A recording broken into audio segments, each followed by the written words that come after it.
And I remember the day we hit 1 million. And it was exciting to say that, we've done 1 million in sales. And not just total, but I mean the year that we did 1 million in sales for the year, that was just exciting. And then 2 million and 3 million and 4 million and 5, 6, 7, 8, 9, 10, all the way up. Every time you break another million. Hey, this is Greg McAfee, and welcome to the Greg McAfee Show. Now let's get started.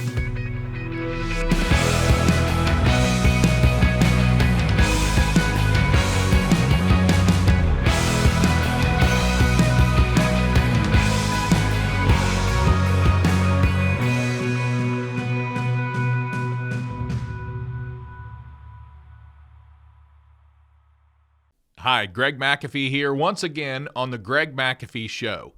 And today I have a couple questions from some contractors that they emailed me, and they want to talk about what should be the main goal of a business owner. And I always ask, what do you think should be the goal of a business owner? What's the main goal of what you do? Now, there's a lot of different things here. We're going to talk about a lot of different things, the importance of each one.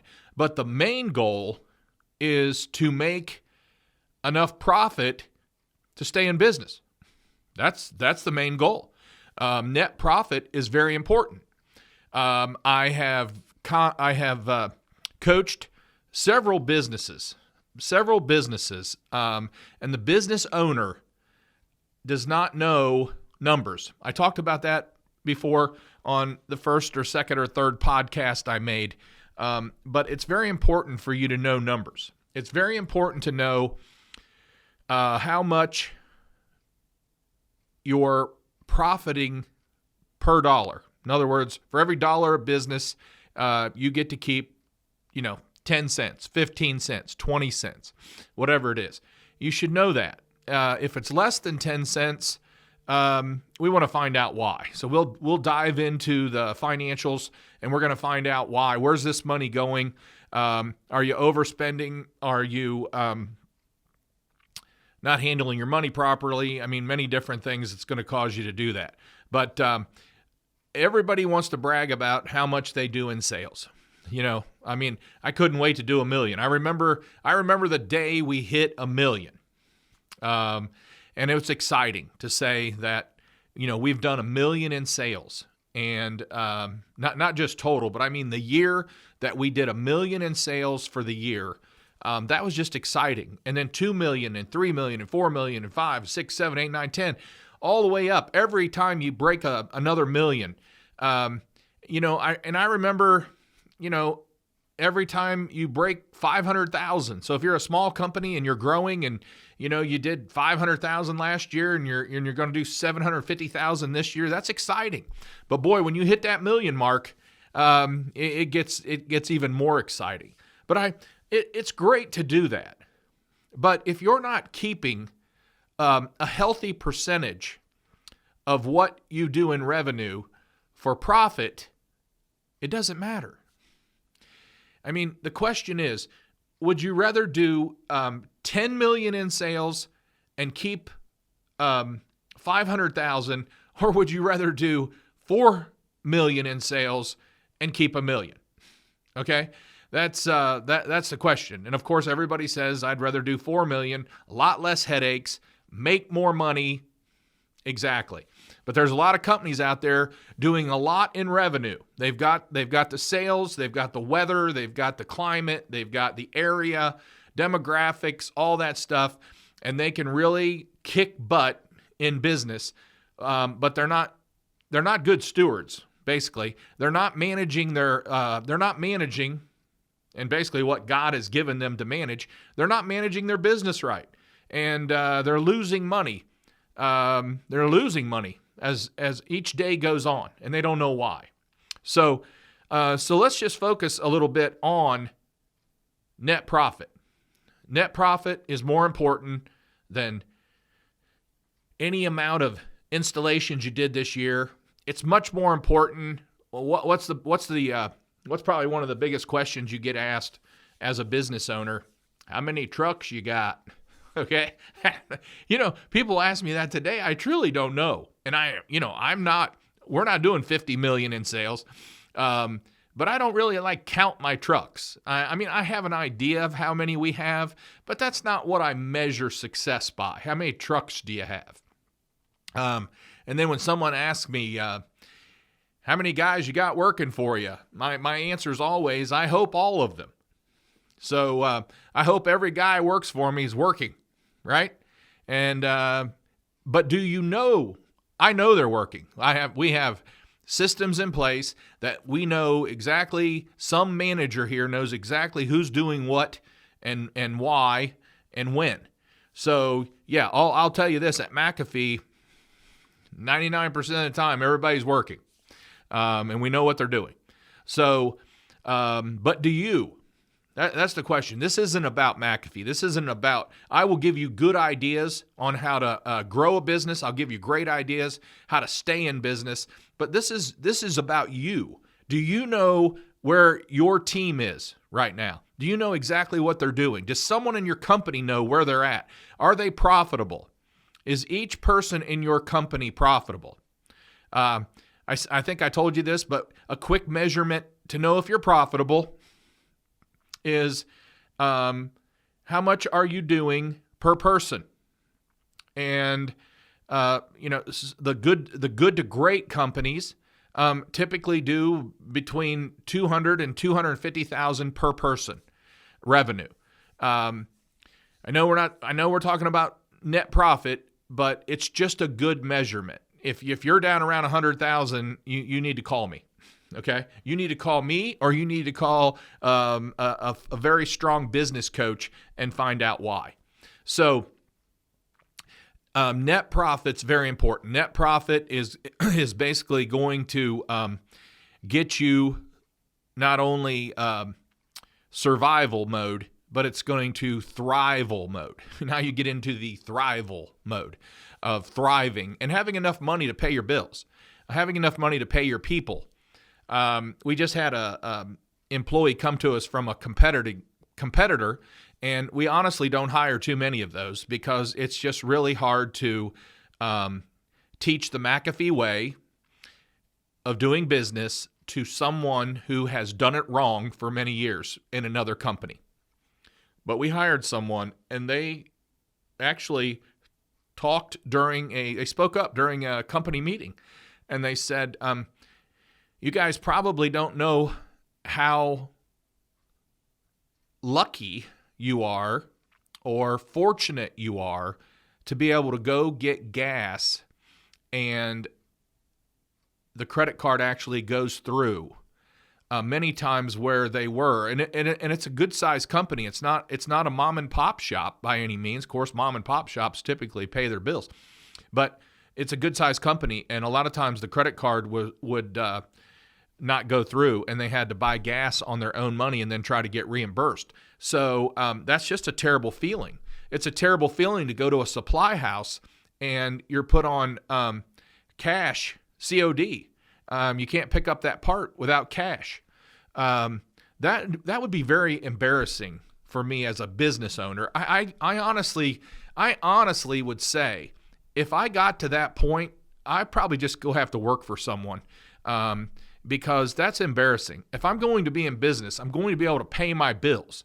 Not only am I going to pay my bills, I'm going to pay them early and take that 1 to 3% discount and make enough on the discounts to pay 1 or 2 people a year. Just makes sense to me. But so it's not just how much you do. It's not just how many guys you have. It's not just how many trucks you have. It's what are you doing with the amount of sales that you create? How is it trickling down in your financial statement, on your balance sheet? What are you doing with it, and what's left at the end of the line? That would be net profit. That is your net profit. And I don't have an exact number of what you should be. I think I've said it on here before that you really need to be in double digits.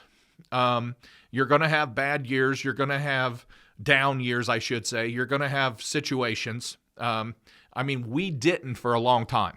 We really didn't for 24 or 25 years. We had every year was an increase, and it spoiled me. I got used to it. And boy, when I had a down year, I almost felt like a failure for a short time. Of course, I snapped out of it, but I felt like we weren't growing, and it was my fault. And a down year can be caused by many different things. We know that.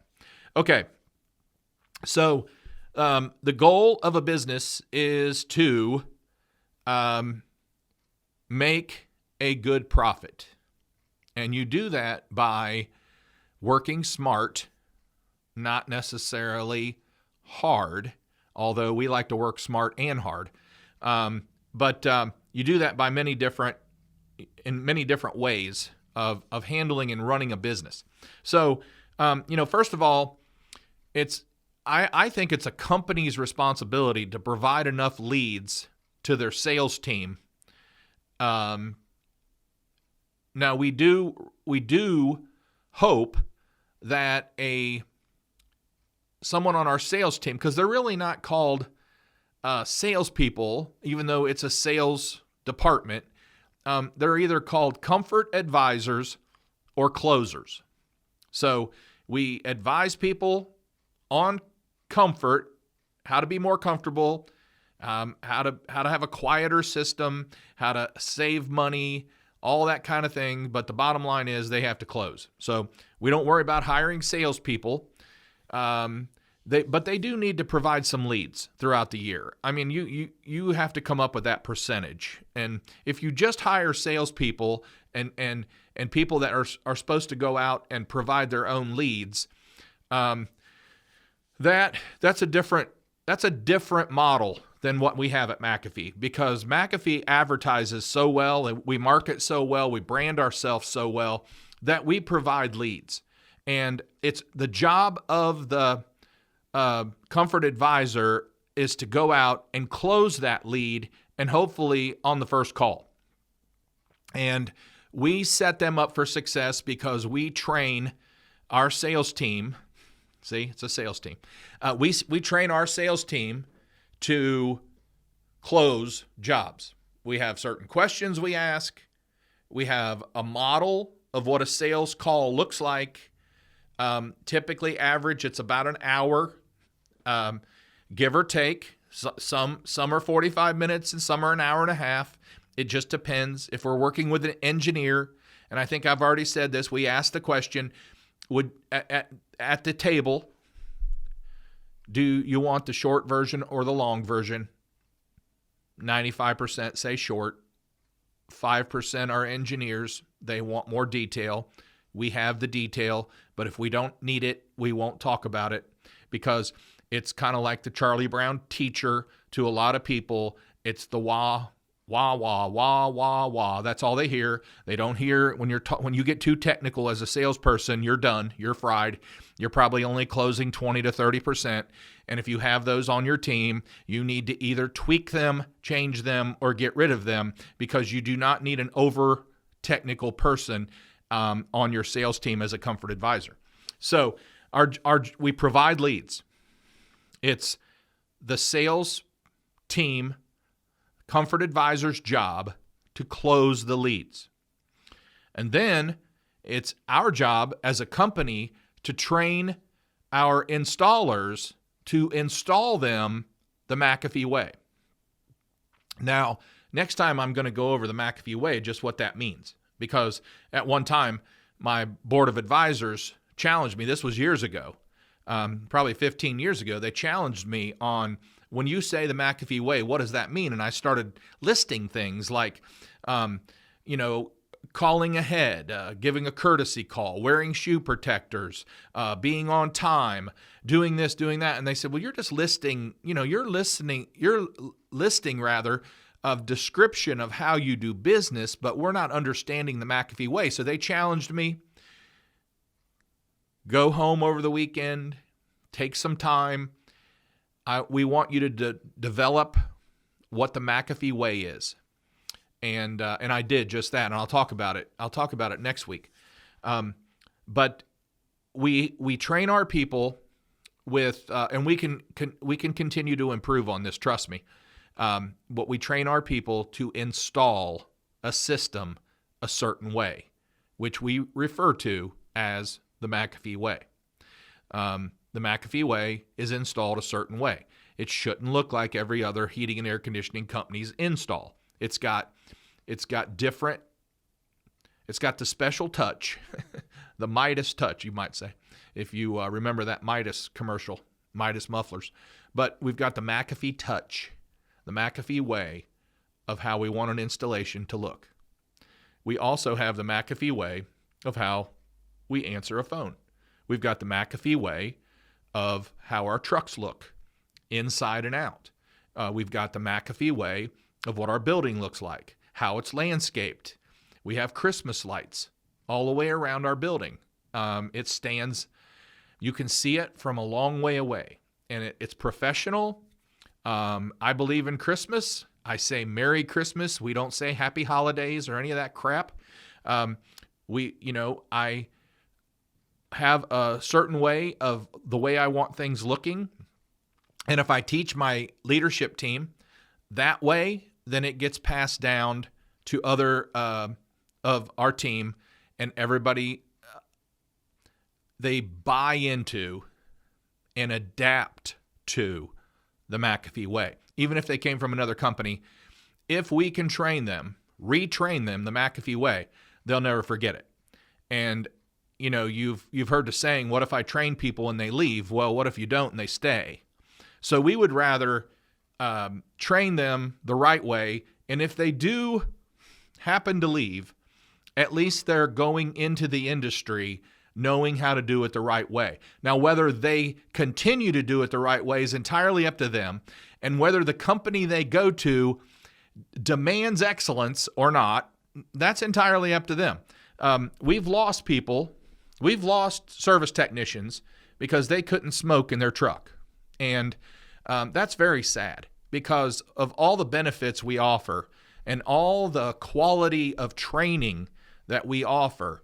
If you want to go work for Joe's Heating so you can smoke in your truck, then I guess you weren't for us to begin with. So you're going to run into certain things like that. But the last thing I wanted was somebody hanging their finger out with a cigarette out of my truck that says indoor air quality on the side of it. So we gave everybody a full year to adapt to that, quit smoking, cut back, whatever they want to do, and we even paid for some tools to help them quit smoking, Nicorette, all that kind of stuff. A large portion of the smokers did quit. Some didn't. Some quit. So some quit McAfee, not just cigarettes.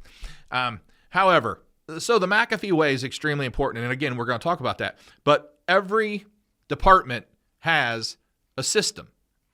And we refer to that system as the McAfee way of servicing a furnace, the McAfee way of maintaining a furnace, the McAfee way of selling, the McAfee way of answering a phone, the McAfee way of customer service, the McAfee way of accounting, the McAfee way of leading. All those things, very important. If you don't have your way, and I were to speak with one or two or three or four of your employees, they'll tell me your way. Whether you have it or not, they know what that way is. Whether it's right or wrong, good or bad, they have a way. Whether it's coming in late all the time or not finishing a job on time, they'll tell me what that is. So your team knows what your way is, whether you've shared it with them and teach it or not. And that's scary, okay? You don't want that. You want to be in charge of your way, okay? I think I read a book. I think I told you rather. I know I read the book, The Toyota Way. And when Toyota was growing leaps and bounds, and they actually surpassed, one of the largest American companies, General Motors, that got me interested in reading The Toyota Way. And it helped me realize that I needed to strengthen and modify the McAfee way. That's how strong it is. Because systems and metrics and all that stuff, well, not only help you grow, but can be the cause, a large portion of the cause of your growth. So that's very important. So, how much does your company profit? What are you left with at the end of the year? What are you left with at the end of the month? What are you left with? Why are you in business? That's a great question. Why are you in business? Why are you here? If it's just to have a job and to say, I own a company, but lose money, like I said, go work for someone else. You can make a lot more money. Drop the ego. Go work for someone else. Sell all your stuff. Sell your company and go work for someone. You probably have a lot of abilities that another company would love to have you, and you'll make more money and have less stress and less headaches. But if you're in it for the long haul and you want to make money and you want to provide jobs and you want to take care of people, then it's really unlimited to what you can do. It's unlimited. The opportunity, there's more opportunity than there is people to fulfill it. I'll tell you that. And you just need to stay positive and realize, why are you in business and what are your goals as a business owner? And think about that. I'll leave you with that. Next week, again, we will discuss the McAfee Way. It's definitely in my book, Build and Grow Your HVAC Business, how I took $274 in a used truck and turned it into a multi-million-dollar business. So have a great week. Carry on, and we'll see you next week.